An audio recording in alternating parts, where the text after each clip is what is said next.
In this video, we're going to see what it takes on a laptop and an iMac. How do they perform with Flight Simulator? I'm going to compare the two. And I had all these intentions of putting up all these graphs and doing all these, every single setting. I did do all the settings, most of the settings anyway.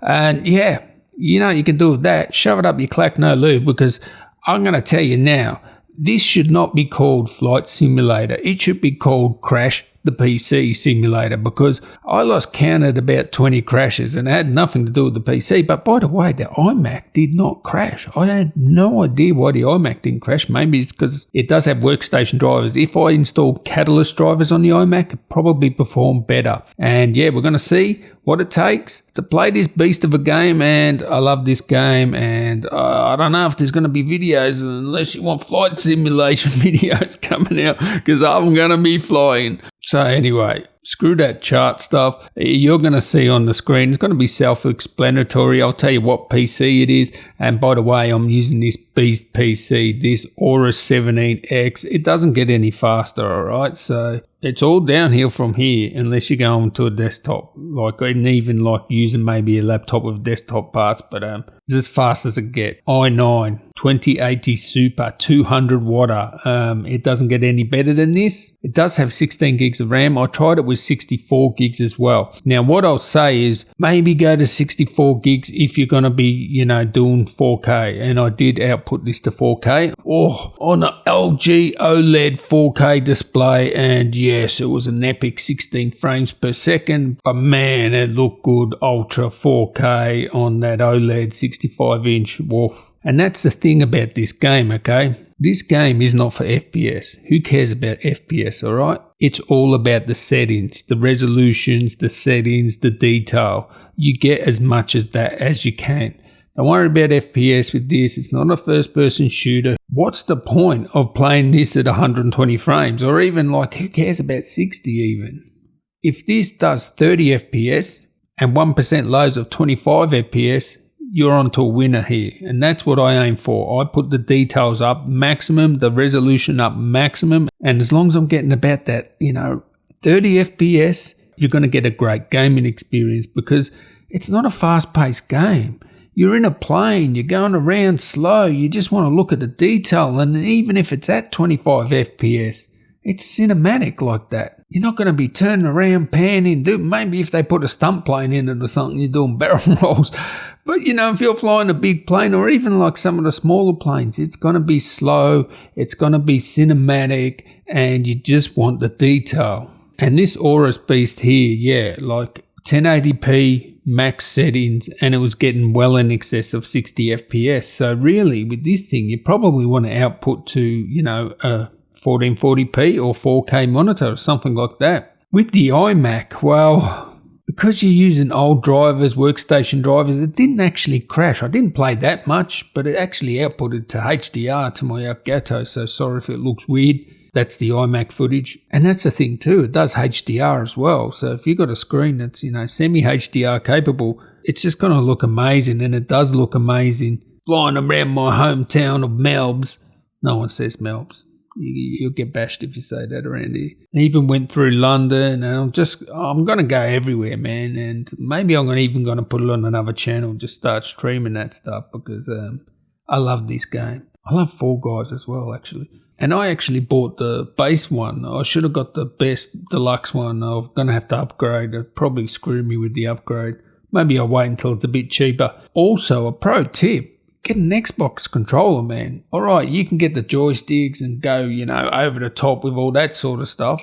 That's cool, man. But I'd say an Xbox controller is far better than the keyboard and mouse. It is. It's better experience. And an Xbox controller costs stuff all, and you can use it for a lot of games like driving games and stuff like that. It's always handy to have an Xbox controller. Even works on the iMac, no problem. I use it for all my benchmarking. So anyway, I just rambled there. With the iMac, the sweet spot is 1440p and maybe high settings. If you don't mind dropping into the 20s there, you can play at 1080p, no problems. Not going to play it at 60 FPS, and that's the thing, right? The drivers, they're not the latest Catalyst drivers. They always bring out drivers optimized for the game. NVIDIA have done that. Not sure if AMD have. I assume they will. And that's probably where the iMac suffers a bit. It looks amazing on the 5K display. Even at 1080p, by the way, it actually looks really good on this display on the iMac. And it can play it, no problems. You're going to get good experience, put the detail up if you want a 1080 or even 1440. I don't think you want to go below high settings. That's what the game's about, right? So I think 1440p high or 1080 ultra, that's the way to go with the iMac. If you want to, hack the drivers and go get the latest catalyst drivers, you probably will get an uplift of, it might even be double figures. So if you want to do that, you can do that. But with this PC I'm using, the RTX 2080 Super, you're only going to get 30 FPS,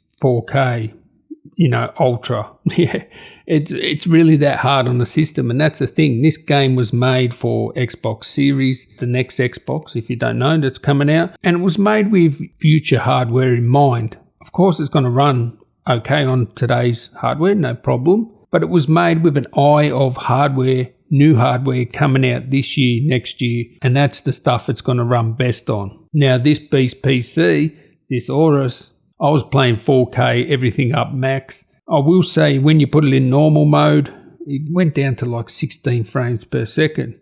And I put it in normal mode because it's quiet. These gaming laptops, they're really loud, sort of ruins the experience. But I just turned up the stereo a bit on a 65-inch display. And it doesn't matter, input lag, doesn't matter about that stuff. You just want it to look good. 65-inch, it looks amazing. Even at 1080p, it surprised me. 65 inches at 1080p looked really good.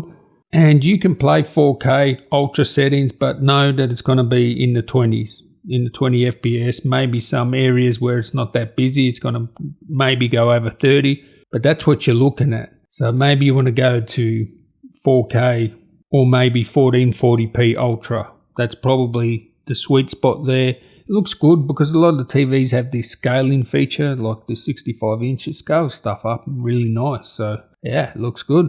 So anyway, that's my thoughts on Flight Simulator. You're going to need a beast, and really the next gen hardware is where it's at if you want a game at resolutions higher than 1080 at a decent frame rate. So yeah, catch you in the next one, guys. Tally ho.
overspeed, overspeed, overspeed, overspeed, overspeed.